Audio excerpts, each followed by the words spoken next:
Hello and welcome to our ongoing series of compliance webinars presented by Mango. Hello to everyone joining us on the live webinar and a big hello to those viewing this as a recording. My name's Craig Thornton. I'm the Chief Marketing Officer here at Mango. Go ahead, connect with me on LinkedIn. I post interesting compliance articles daily on LinkedIn. At the moment, Mango's going through ISO 9001 certification, and so I'm blogging on that. I actually did a blog today on ISO 9001. So if you're interested in that subject, just jump onto our blog and subscribe to that. Also jump onto our resources area on the Mango website. You'll be able to download free manuals, free forms, free checklists, free presentations on things like internal auditing, health and safety, quality systems and environmental management. Just go to www.mangolive.com, click on the resources tab and download whatever you'd like. So some housekeeping rules for the webinar today. Firstly, please go ahead and ask questions in the question box on the GoToWebinar application. As we go along, I may pause the webinar, but we have time at the end of this presentation for lots of questions. So as it's quite an interesting topic, we might get lots of questions. Secondly, I'll be recording this webinar soon after you'll all receive a link to the presentation plus the slide. You're more than welcome to share this presentation with all your colleagues.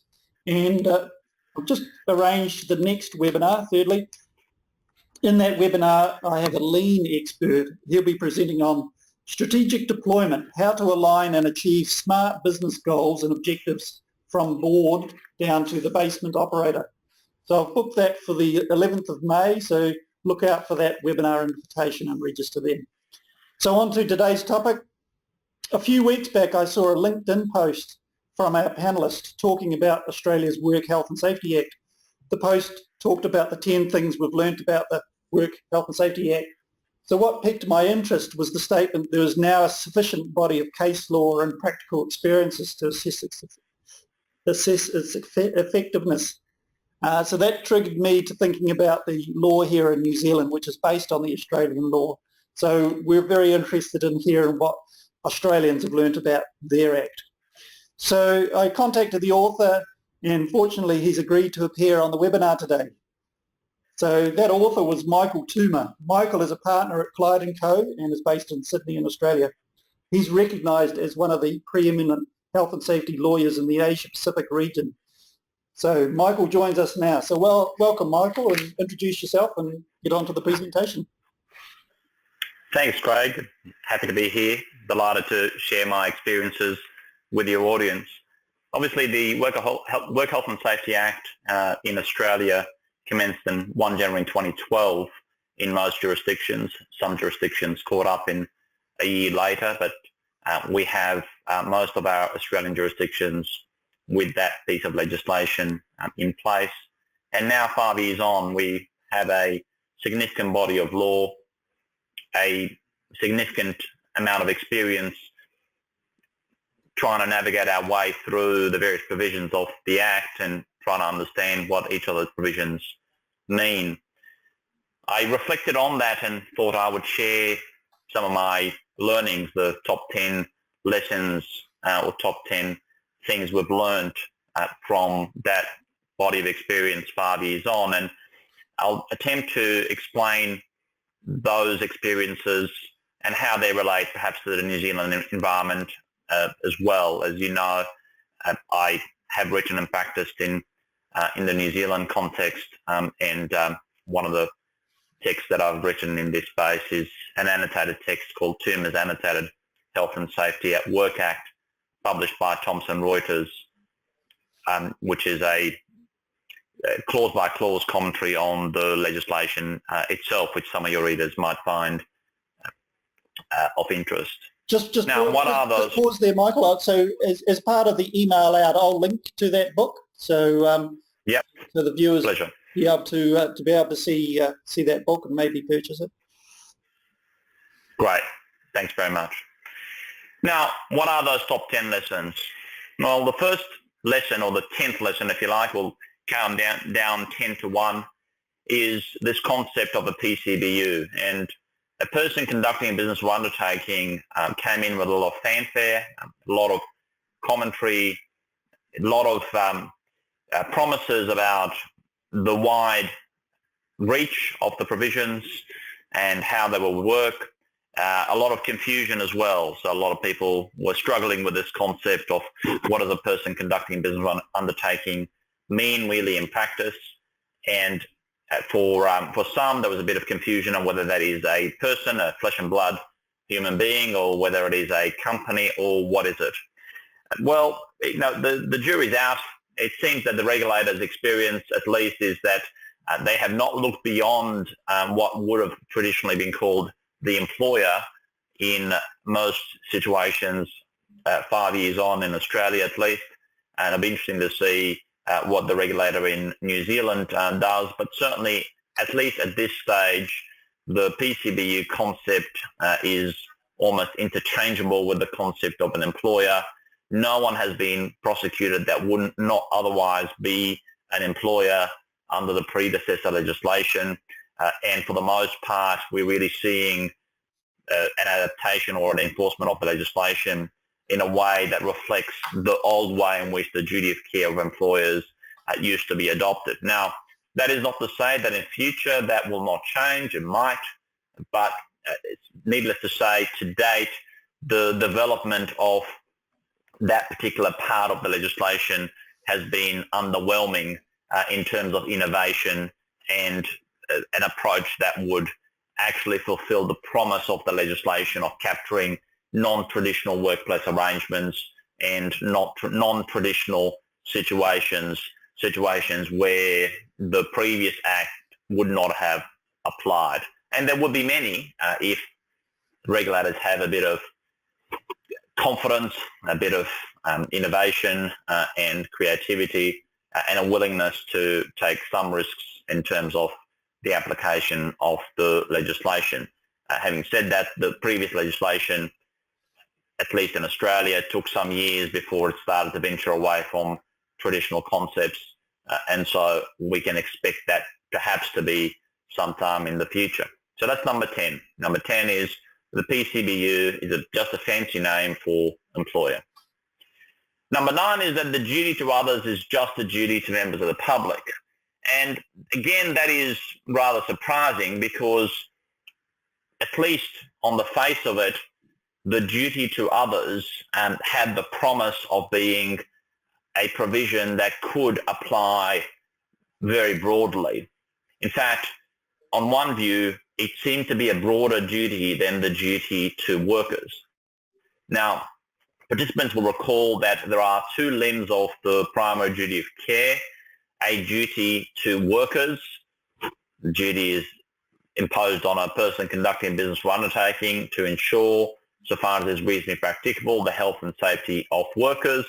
And 3 workers are covered by that general duty: workers directly engaged by the PCBU, workers caused to be engaged by the PCBU, workers whose activities the PCBU can influence or direct.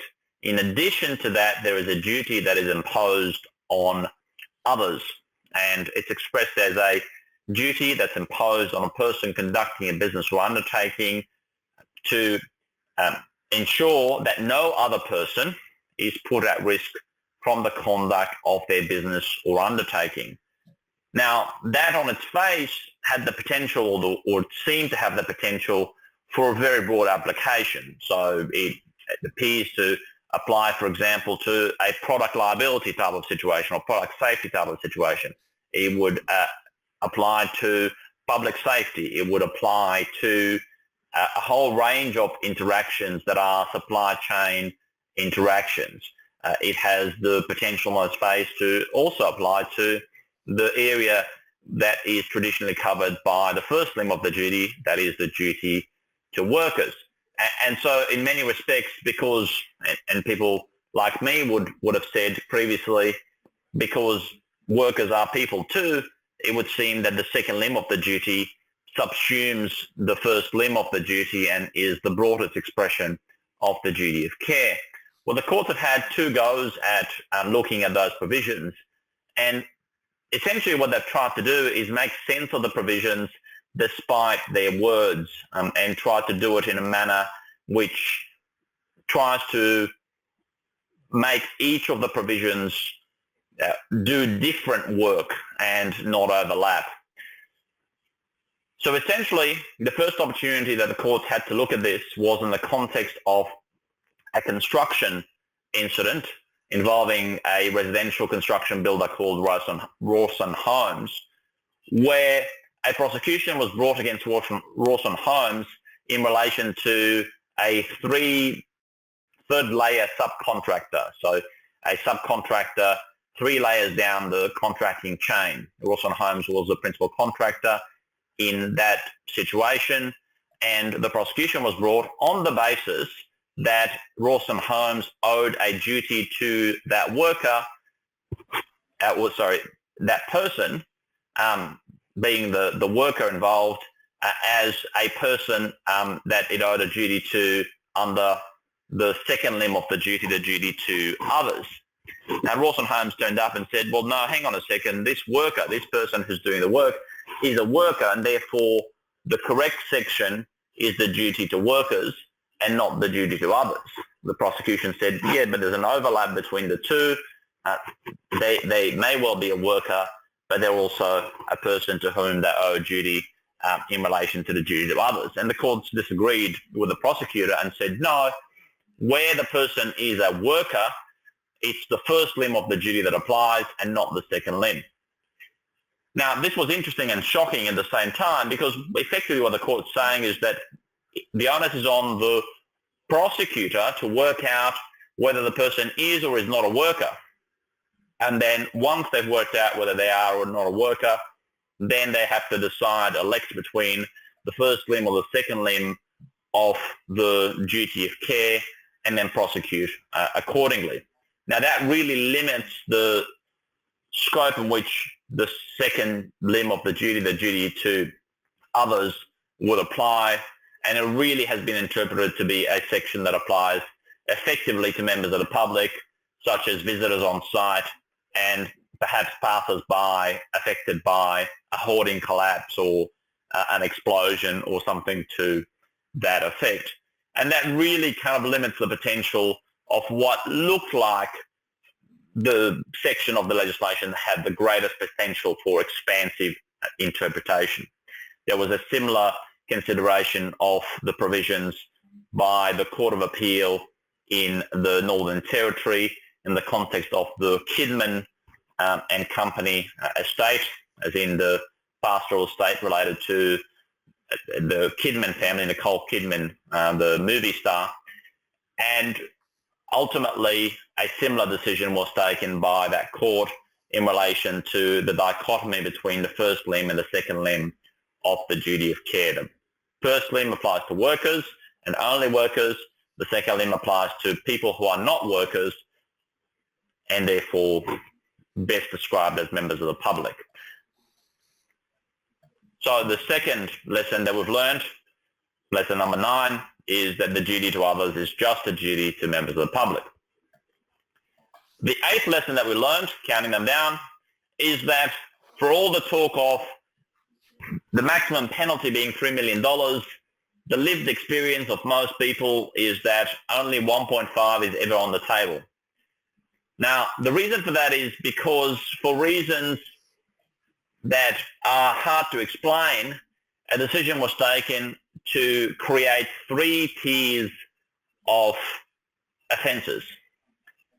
Category 1 offences, which attract $3 million, Category 2 offences, which attract $1.5 million, and Category 3 offences, which attract $500,000.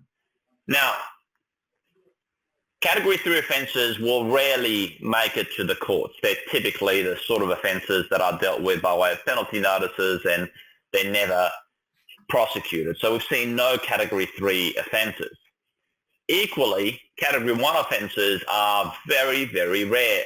We've had 1 prosecution that has been abandoned. There are 3 existing prosecutions in different jurisdictions that in theory are still on foot, but we've seen no conviction of any company of a Category 1 offence. Now, the reason for it is because to be guilty of a Category 1 offence, there is an element of recklessness that's involved, and that really puts the prosecution to an additional burden of proof in relation to showing effectively gross negligence on the part of the defendant. And prosecutions don't tend to want to make their life more difficult, and therefore they have not pursued those provisions to date very actively. And like I said, there was one abandoned attempt, there are 3 current attempts, no actual conviction under the provision, and the bulk of the case law over the last 5 years has been under Category 2 offences. Now, this is important also when we later talk about the officer provisions, because officers are only subject to jail term if they are prosecuted for Category 1 offences. Now, if Category 1 offences are rare in relation to companies, they're going to be even more rare in relation to officers themselves, which in effect means that the jail term is not really on the table for almost all matters that have been brought before the courts, and likely that will be the pattern going forward. It's unlikely that that will radically change going forward given the experience to date. Now, the next lesson is that for the most part, the legislation has been enforced against small to medium enterprises. Now, there are a number of explanations for this.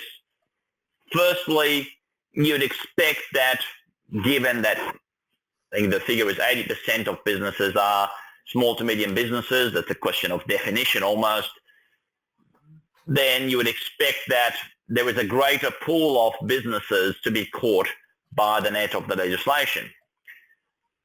Equally, you would expect that SMEs have less resources and less sophisticated systems and processes than their large business counterparts, and therefore you would expect in those circumstances that they are more likely to offend than large businesses.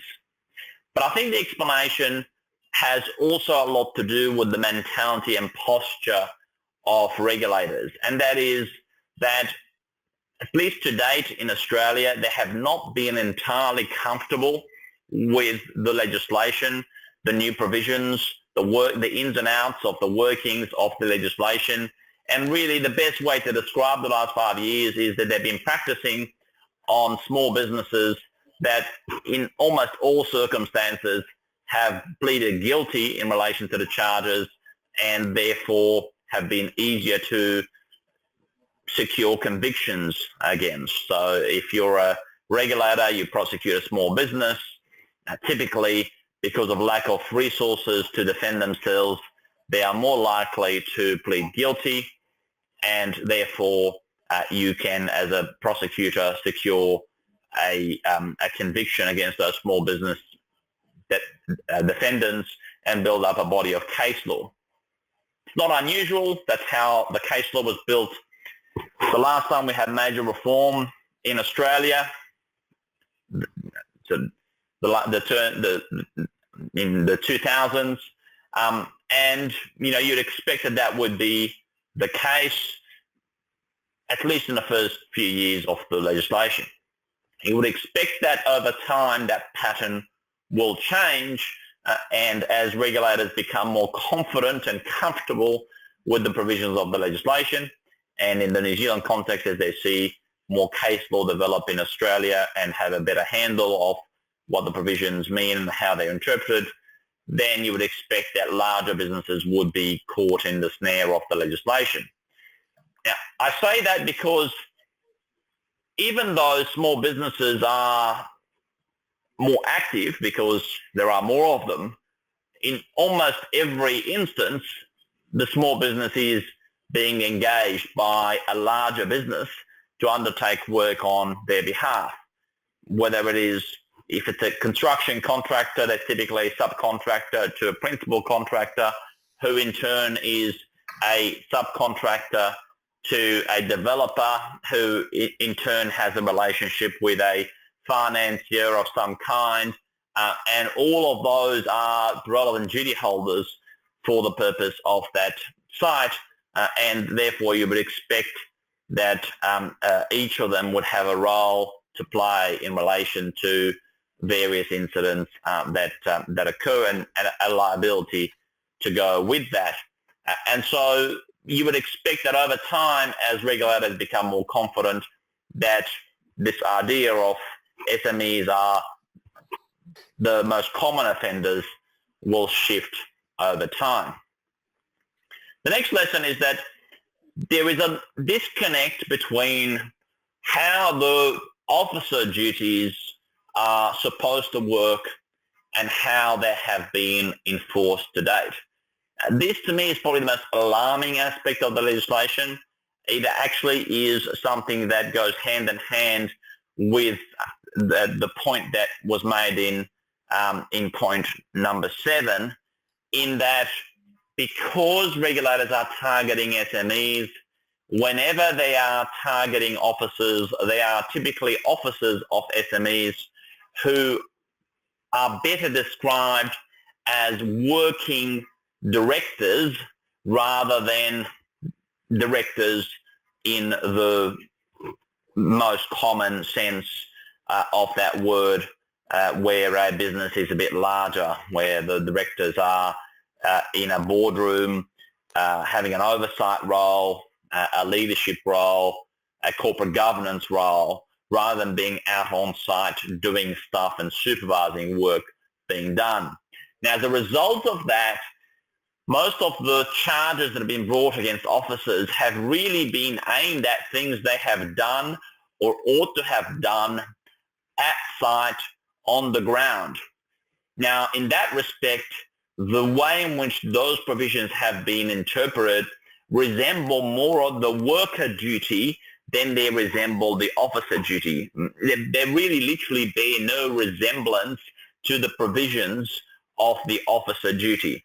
It is remarkable they've been allowed to succeed by the courts. That's probably a reflection of the fact that most of the cases to date dealing with those officers have proceeded by way of a guilty plea, and to boot in smaller courts where there isn't the same scrutiny that you would expect in higher courts, where where a guilty plea is entered, the judicial officer is required to satisfy themselves that the elements of the offence have been met. In most of the cases, the elements of the offence cannot possibly have been met because the provisions, the way in which the charges have been brought, bear no resemblance whatsoever to the actual provisions of the duty of care. And that's a huge concern, because what you're now getting in Australia is a body of law that purports to place obligations on officers to do things on site, which if you get to medium-sized, let alone large corporations, that is not a realistic expectation. Therefore, the law makes no sense in terms of how it was intended to operate and how it can operate for larger businesses that are caught by those provisions. Now, you'll recall that the officer duty is supposed to impose a duty on officers to exercise due diligence, and that due diligence is proactive, and due diligence has a specific meaning. It has 6 elements. The first element being to acquire knowledge in relation to work health and safety matters. The second element is to gain an understanding of the nature of the operation and the risks associated with those operations. The third element is to ensure that adequate resources and processes for discharging those duties. The fourth element is monitoring the performance of the company in relation to health and safety and responding appropriately to that performance. The fifth element is legal compliance, and the sixth element is verification that those other things are taking place. So you would expect if there are charges brought against officers, they would be responsive to one or more of those elements that I've just mentioned. In other words, they would relate to a failure by the officer to monitor the performance of the organisation, to ensure the adequate resources and processes to gain an understanding of the nature of the operations and the risks associated with those operations. It would not be a failure on their part to supervise, because that would not be a relevant duty that is imposed on officers under the Act itself. So that's an alarming trend, and it'll be interesting to see the first attempt at prosecuting officers in larger corporations and how that is dealt with both by the courts and by the prosecutors themselves. That certainly is something to watch. Would hate to see what was the most promising aspect of the legislation being diminished in its capacity in the way that it is working at the moment. Now, the fifth lesson that we've learned in the context of the legislation is that almost all prosecutions relate to physical harm. Now, I know that's certainly not the case in New Zealand, because there have been one or two important decisions recently that are aimed at psychological harm, which I think is a good sign. But in Australia, it is rare to see psychological harm being prosecuted in any meaningful way. In fact, it's subject to any regulatory activity in any meaningful way. The exception to the rule appears to be bullying, but even then, there has to be pretty extreme bullying, and typically with some component of physical harm for it to attract any sort of attention. For the most part, the legislation responds to the typical stuff that has always attracted the attention of regulators. A big bang, a fall, a collision, something that involves blood and guts, I hate to say it, and therefore demands regulatory activity. Now, when you speak to regulators, their explanation for this is that what's much harder to prove the psychological harm aspects. There are different ways in which that can be regulated. Notices can be an effective way. Consultation can be an effective way. And they are apprehensive of how the courts will respond to those things.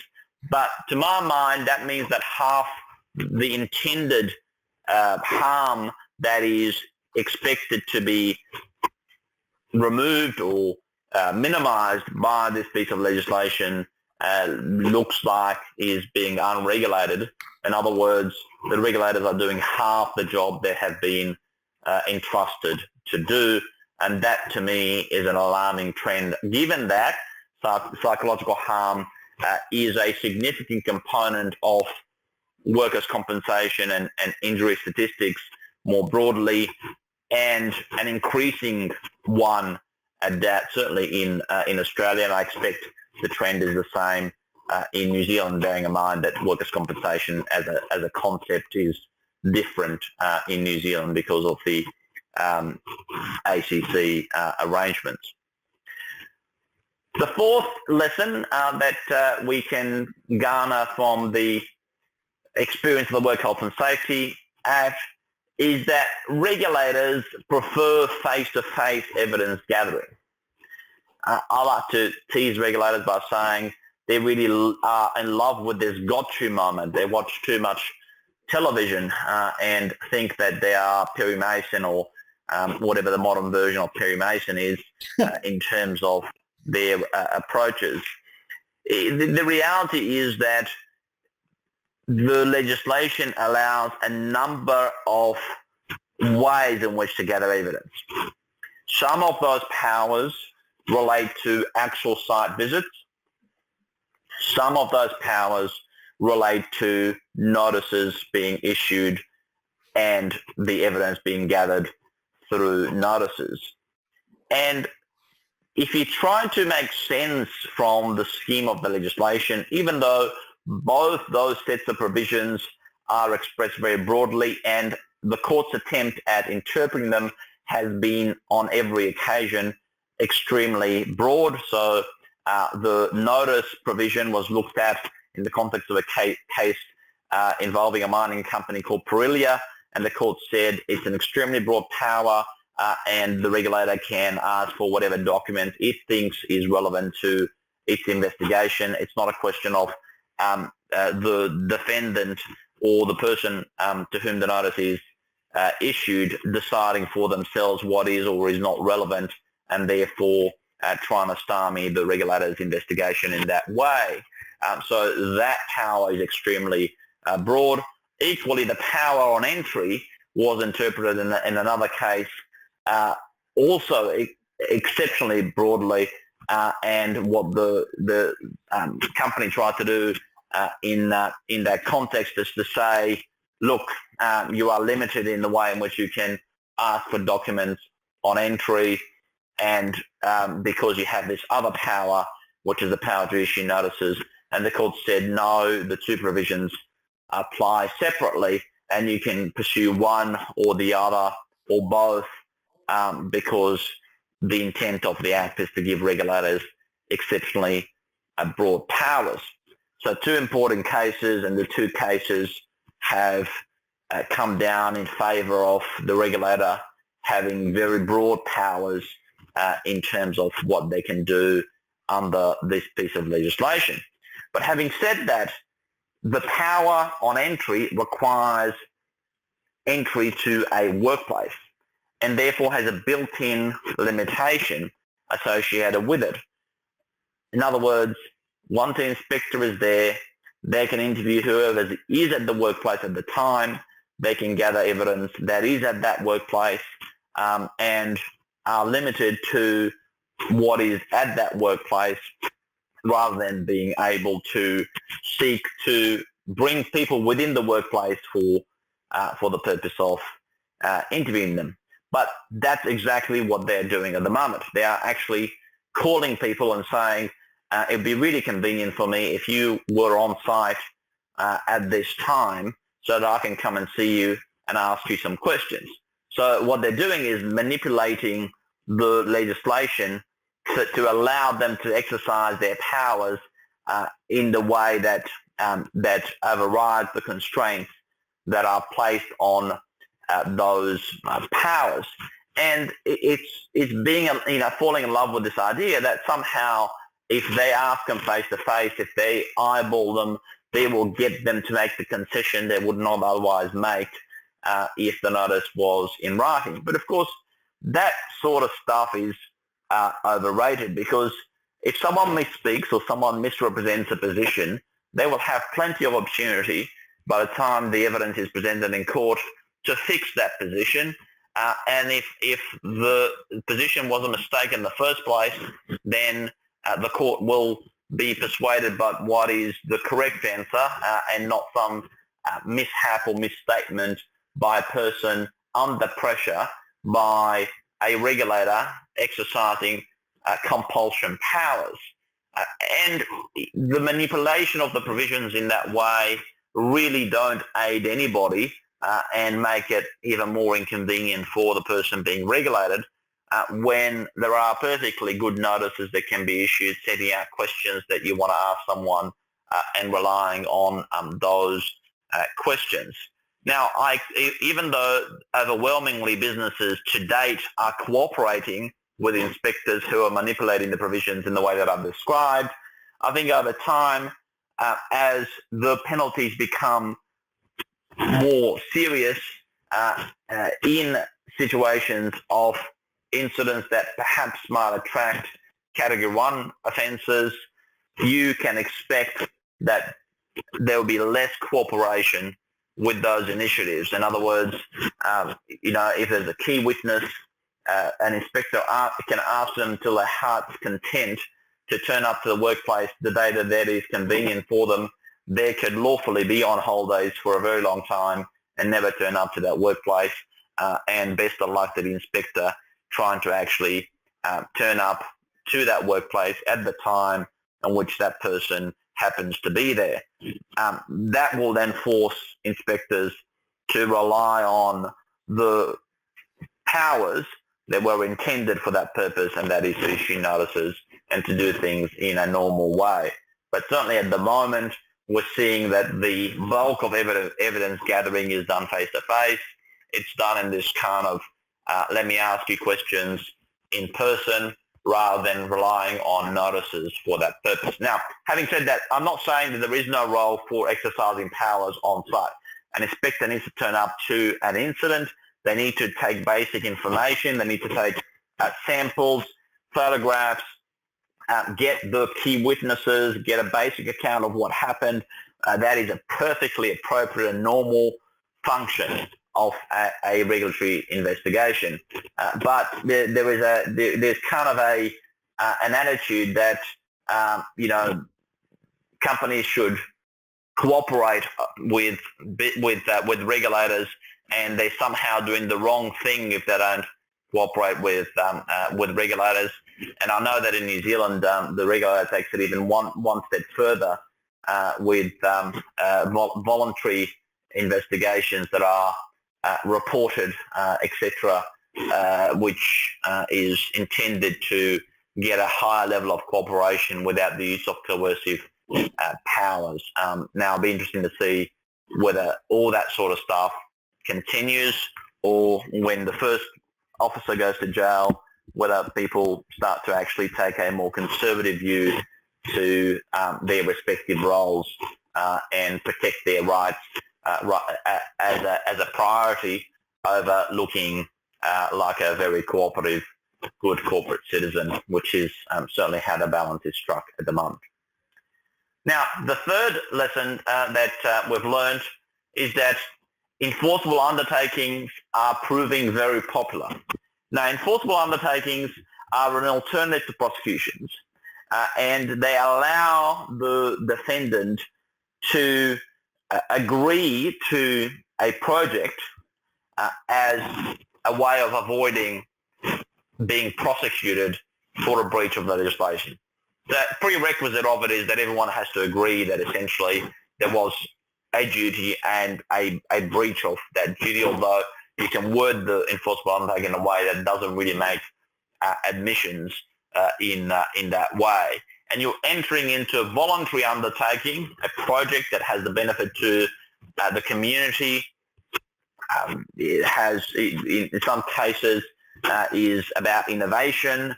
It's about technology and improving safety standards as an alternative to being prosecuted and convicted.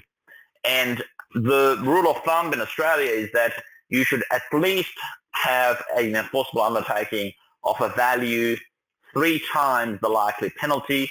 That really is a recognition of the fact that what you're avoiding is the penalty, firstly.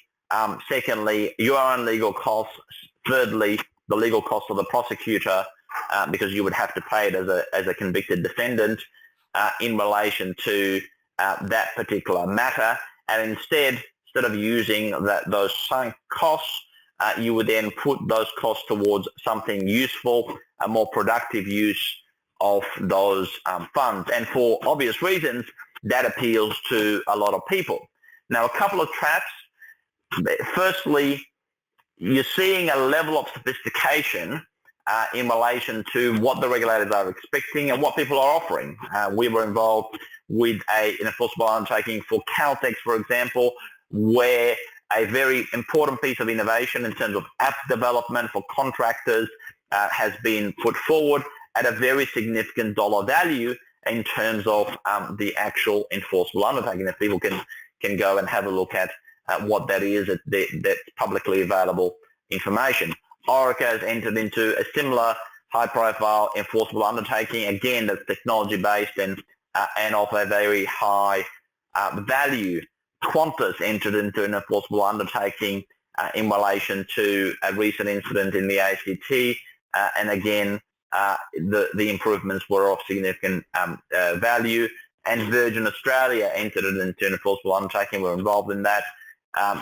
Equally, something of some complexity and significant value. The point is that these are agreements that you're entering into with the regulator, with not only the usual consequences of breach, but an additional consequence in terms of reviving of the proceedings and a potential penalty for a breach, really making the the cost or the consequences of you getting this enforceable undertaking wrong much higher.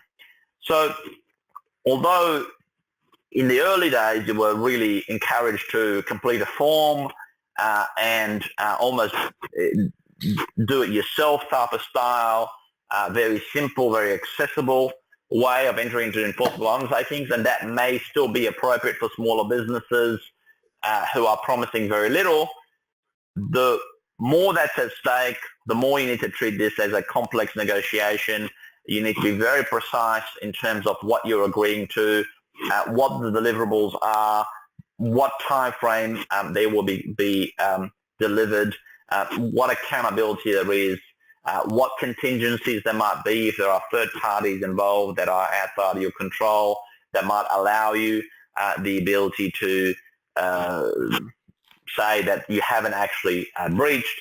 And one tip for you is that the more that it is simply giving someone else money to do something as opposed to you being accountable to delivering a project, the less risk there might be in relation to the consequences of breach. So think less in terms of I'm going to come up with the innovation, more in terms of I'm going to find a university or a research center that I can give a significant amount of money to develop towards developing a particular answer, and therefore your accountability is simply to writing a check as opposed to being accountable for a research outcome which may or may not come, and therefore you may be liable in those circumstances, may be liable for breach of the enforceable undertaking, attracting all those consequences that I referred to before. It's getting complex. People need representation in those negotiations. You need to be thinking in terms of what you're accountable for, what time frames, making sure that whatever you're agreeing to is something you can live with, and then also thinking through what admissions you're making along the way. I still think enforceable undertakings are wonderful things, but you need to tread carefully in relation to how you enter into them. The second last point is probably more relevant to Australia than it is to New Zealand, but I'll explain why, and that is there's an increased use of statutory liability insurance. Now, there is a prohibition in the New Zealand Act for insuring penalties, insuring against breaches of the legislation, a prohibition that existed in the predecessor legislation in New Zealand, but does not exist in the Australian legislation. So the New Zealand Act is different to the Australian Act in that it prohibits insurance in relation to statutory liability insurance in relation to health and safety at work breaches, which is a wonderful thing for the New Zealand market, but that is not the case in the Australian market. And as a result of that, now statutory liability insurance is commonplace. And what that's driving is this kind of Mexican standoff where if the regulator knows, then they're more likely to pursue higher penalties, pursue individuals, pursue personal prosecutions, because if the company is not going to pay for the consequences of their breach, then it forces the hand of the regulator to seek to hold them accountable in a different way and to pursue general deterrence as a way of holding other businesses accountable in the circumstances. This is an interesting development in Australia. I think there was an opportunity to kind of stymie the trend, but I think the horse has bolted here in the Australian market, and many businesses that I would say that statutory liability insurance is now a commonplace, and therefore it's going to be a question of how you regulate the new norm rather than being able to somehow turn back the clock in relation to the availability of such insurance. Now, having said that, even in the New Zealand market, I think it is correct to say that you can insure against the costs of defending yourself in relation to a claim. You just can't get the penalty paid, and that limits somewhat the attractiveness of those provisions, and you may fall foul of the provisions regardless. So you need to tread carefully there in the New Zealand market in any event. Just, The number one trend in Australia. Just a second, Michael. I just want to butt in there. Just before you go to number one, just for the listeners, go ahead and ask your questions. Now's a good time. You've got an expert lawyer here who I'm sure is itching to answer your questions. So I haven't got many questions through at this stage. I've got some questions of my own. So go ahead, get your questions in now. We've got 15 minutes left. Back to you, Michael. Back on to number one. Number one trend is an increased use of general liability law, criminal law, for enforcement of industrial accidents. What I mean by that is that we're now seeing police and Department of Public Prosecution pursuing manslaughter charges in relation to industrial offences. We've seen that in relation to the construction incident recently in Queensland. We have seen that in relation to a mechanic workshop incident in New South Wales. I understand that the Dreamworld incident, which attracted a lot of attention in Australia recently, is the subject of a police investigation, and I expect that trend will continue over time. Now, that really is somewhat of concern in that it requires people to be more attentive to different rights and different obligations, whereas under the Work Health and Safety Act, you have a right of silence and a protection against self-incrimination without a right of silence. In other words, you have an abrogated right of silence. That means that you still have to answer the regulator's questions, even though it might incriminate you, but the information that you provide cannot be used against you. In a criminal sense, you have a right of silence that is much broader, and so you have to adopt different strategies with different regulators, and you have to be thinking through the consequences of a criminal prosecution versus a prosecution under the Health and Safety at Work Act or the Work Health and Safety Act in Australia. Now, that trend is somewhat alarming. It means that individuals are the ones being pursued. It means that jail terms of up to 25 years are on the table. It reflects a public annoyance or public concern in relation to the extent of industrial accidents.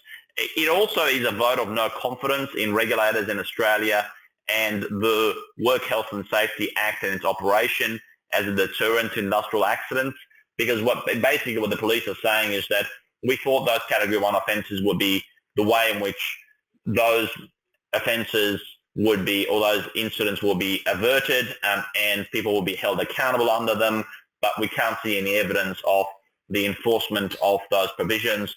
So we're just going to use the criminal law to enforce breaches of similar circumstances. And what's interesting about it is that there is no double jeopardy. At least the case law to date indicates that it's different statutory obligation, and therefore double jeopardy principles don't necessarily apply, which means that you might be subject to a criminal prosecution as well as a statutory prosecution, and they can coexist, and you might end up with a double conviction in that context. It'd be interesting to see the case law on that. There was early case law in the 1980s which say that that is the case. It'd be interesting to see how all that plays out in the long term. If people are interested in the old case law, Queen and Dembo is the case that I'm referring to. There was an attempt at a manslaughter charge against the company that was ultimately unsuccessful, and then prosecutions were brought under the predecessor Occupational Health and Safety Act in Victoria, and they were successful, and an attempt was made to say that double jeopardy principles applied, that you couldn't be convicted twice for the same crime, and the court said in Victoria that they're not the same crimes, they're different crimes, and therefore that principle did not apply.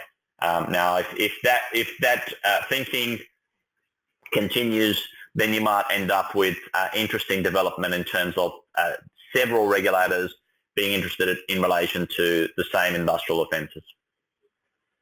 Here are the top 10 lessons from the Work Health and Safety Act 5 years on. Now, I'll count them down again. PCBU is a fancy name for employer. The duty of others is a duty to members of the public. The effective maximum penalty that you're facing is 1.5 million. SMEs make up the vast majority of offenders, and there is a disconnect between officer duty provisions and their enforcement, and almost all prosecutions relate to physical harm. Regulators prefer face-to-face evidence gathering. Enforceable undertakings are proving popular. Increased use of statutory liability insurance, and finally, as I've just said, increased use of general criminal law for enforcement of industrial accidents. Happy to take questions, Craig. Yeah, so just a question on that last one.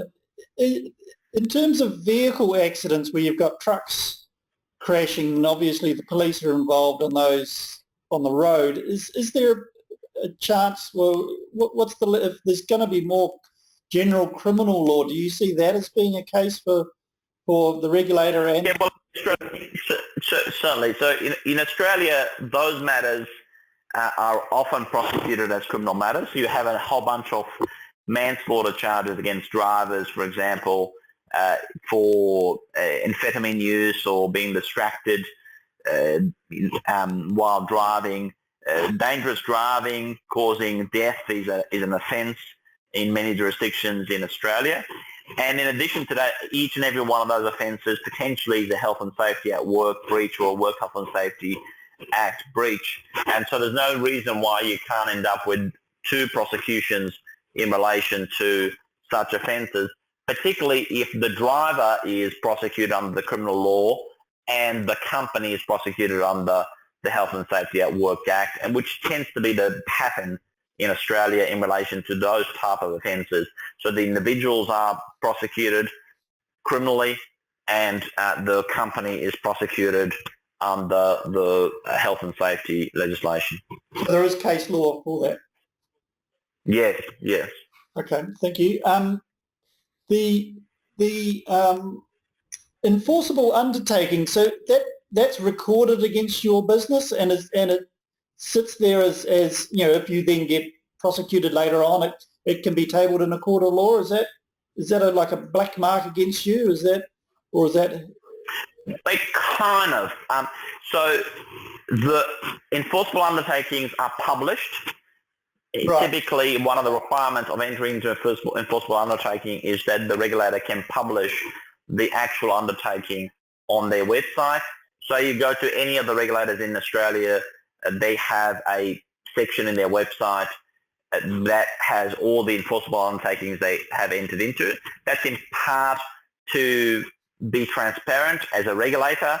It's in part to name and shame the business. It's in part to tell people what initiatives are taking place as a result of an incident. So it has all those benefits.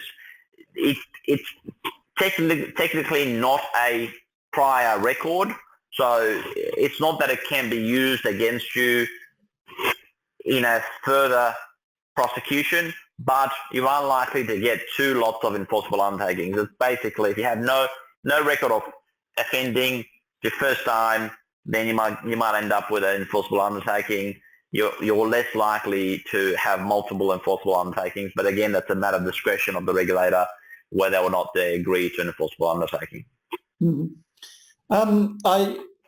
The one where you have the face-to-face evidence, that's quite comical.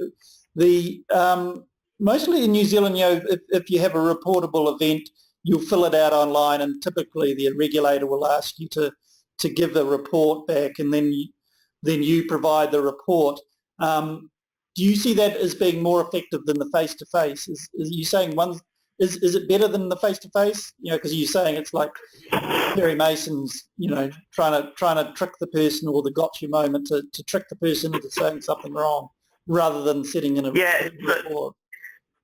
So you raise a very interesting issue, and we have some of that in Australia, and that is, you have an incident, the regulator says, okay, great, thanks, can you do an investigation of that incident and send me the report? Yep. And I have a name for that. It's called a lazy regulation.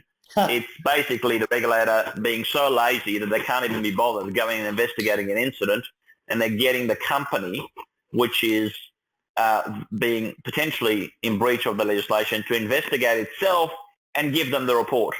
And the implied threat is that if you don't do that, I will come down and I will kick your backside in the proverbial sense, so that you understand what your obligations are. Now, it sounds like it's friendly, and it sounds like everyone's friendly, but over time that is a disastrous trend. And we had a bit of that early on, and most people have wised up to the fact that the regulator should regulate and businesses should investigate themselves. And this idea that you investigate for the regulator and send it to them is fraught for danger. Because what ultimately happens is that someone works out that the regulator will never find out whether your investigation report actually bears any resemblance to reality or truth, and they start to hide a lot of stuff and then send them a very thin version of what happened, and the regulator is none the wiser because they haven't actually done their job. So laziness kind of is exactly the trend that ends up with a Pike River incident. Hopefully New Zealand has got out of that habit. I've seen some evidence that is certainly the case, that the regulators have come out of that habit of, we're here to help businesses. We're not here to be police officers, and that's all very nice. But if you're not police officers, where are you? You're regulators. You're entrusted to actually regulate. I can imagine if the police decided that instead of actually enforcing the legislation, they would get drug traffickers or murderers to investigate themselves and send them the details. There will be a public uproar in relation to that. I don't understand why it's acceptable in the eyes of some that regulators behave in that way. Having said that, it's not just about that kind of extreme. Typically, you expect an inspector to turn up to an incident, a notifiable incident, and have a look. Now, you expect them to spend a few hours on site talking to people. The idea is that you're doing a triage of some kind to work out, well, is this the sort of thing I'm going to prosecute? Is this the sort of thing I'm just going to issue a couple of notices? Is this just a case of I just want to have a fireside chat with the company to make sure that they fix things going forward? There are a number of things that are available to regulators, perfectly appropriate, and it requires the exercise of their discretion. But you can't exercise your discretion sitting in an office. You've got to actually come out to site and work out what's happened. My concern is not that initial visit. My concern is that you conduct the balance of you've decided now you're going to actually bring a prosecution, and you conduct the balance of your investigation by keep on turning up to interview people face to face. Well, that's fine if they're there. What if they're not there? Yeah. And how long before people work out, well, if they're not there, you're powerless, and they can make sure they're not there.